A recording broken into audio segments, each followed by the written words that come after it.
أعوذ بالله من الشيطان الرجيم. بسم الله الرحمن الرحيم.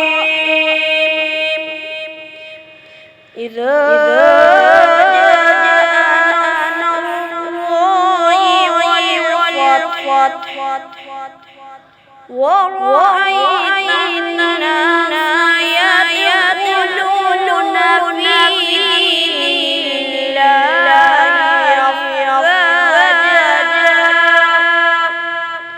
فسبح بحمد ربك واستغفره إنه كان توابا. صدق الله.